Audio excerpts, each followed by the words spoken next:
sign my Bible. This has nothing to do whatsoever with this. If you really ever find a spiritual idol, not a spiritual idol, but a spiritual person that is going to be who you look up to, trust me, when they write something, you make sure it's somewhere that you'll remember, okay? So I had him sign the very front of my Bible, right here, right by the deaths. You know what I mean? And I told him, don't be offended by that. But it said, thanks for playing with us. And these words, and I didn't know this until I got here this afternoon. It says, this is just the beginning. And I didn't think that was for me. I didn't think that was just for me and my wife, or me and my family. I think that's for us, as a group, as a youth group. We're seeing young people. I'm glad Blake and Hunter are here. Are they a little young? Yeah, but you know what? Blake understands that I'm not going to sugarcoat it, and he may have to go ask his mom and daddy what I mean, because I don't water nothing down to any of it. But he's getting here to work. I mean, Dustin and Smith, I've seen y'all since y'all were next to nothing in height. You know what I mean? I've seen you grow up. I know what kind of crap you go through. I know what kind of crap you do. You know what I mean? I know what hell you live like sometimes. But God's saying, you know what? This is the beginning. Right now is it. This is where we're going to begin. This is where we're going to start. Refuge Youth Group could explode. But it's not up to me. I can't do it. I don't go to school. I don't have friends that are 15, 16, 12, 13, 14, 15, 16, 17, 18. You know, I don't.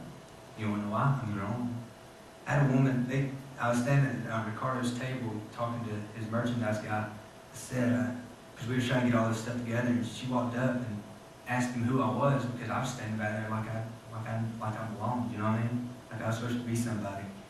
She goes, who is this guy? And he said, he's the pastor of the church, one of the pastors of the church that we're going to tomorrow. She said, how old are you? I said, 27. She goes, there ain't no way. She said, that's too young to be a pastor. I almost slapped the woman. Let me say something. If I don't ever get to this message, crap, Lord. You know what I mean? If I don't ever say anything to you, you are never too young to be what you want to be. Never. I think we hide behind the shell of our age. We hide behind the shell of not wanting to come out. You know, we use the term coming out of the closet, and we use it, you know, only for one thing. Okay? And we all know what it is. We're not going to have a discussion or jokes about it at all. Because I want to tell you a story in just a minute that changed my whole viewpoint on my outlook. Cliff knows the story too. That changed my whole view and outlook on that whole situation. But we don't, as Christians, we stay in a closet of, you know, I'm going to come to church, I'm a Christian here, but when we walk outside the doors, who knows the difference?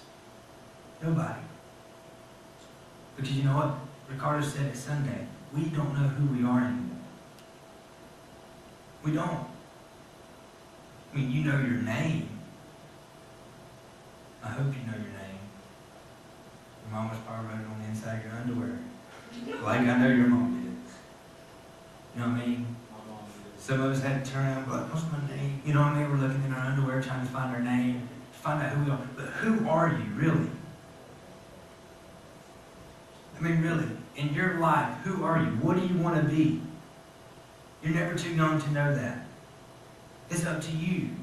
It's not up to me. It's not up to your mom. It's not up to your daddy. It's up to you. Who do you want to be? And until you realize that, you figure that out. People, you know, y'all know, I crack on folks that say this all the time. You know, I'm going to take some time to find myself. You're an idiot. If you can't find yourself, look in the mirror. There you are. What you see is what you get. You want to be fat, be fat. You want to be skinny, try to be skinny. You know what I mean? You can be what you want to be. You want to be ugly, be ugly. If you want to feel good about yourself, brush your teeth, comb your hair.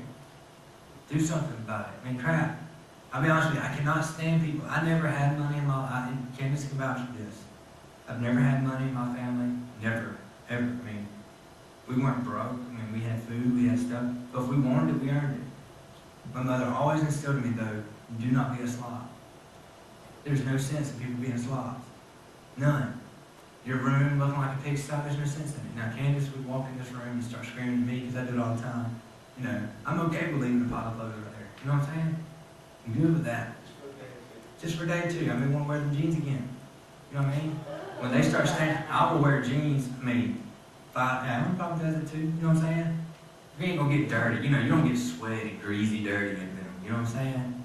But those that you wear like this, I wear these jeans 4 times before I wash them. They'll be so. No, honey, that's on there. It's part of it, I guess.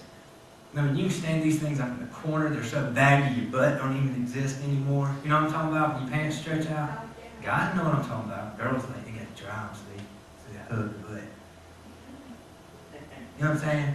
But we're okay with being, but people are okay with being slobs. There's no sense in it. You know what? You have no idea who you are. None. And this actually ties into the sermon, so that's good. In Ephesians 6, I'm going to read it real quick if I can find it again. Thank God for these little red tabs. Ephesians 6, verse 10. Finally, be strong in the Lord and His mighty power. Put on the full armor of God so that you can take your stand against the devil's schemes. For our struggle is not against flesh and blood, but against the rulers and against the authorities, against the powers in the dark world, and against the spiritual forces of evil in the heavenly realms. Therefore, put on the full armor of God so that when the day of evil comes, you may be able to stand your ground, and after you have done everything to stand firm then with the belt of truth around your waist, with the breastplate of righteousness in place, with your feet fitted with readiness that comes from the gospel of peace.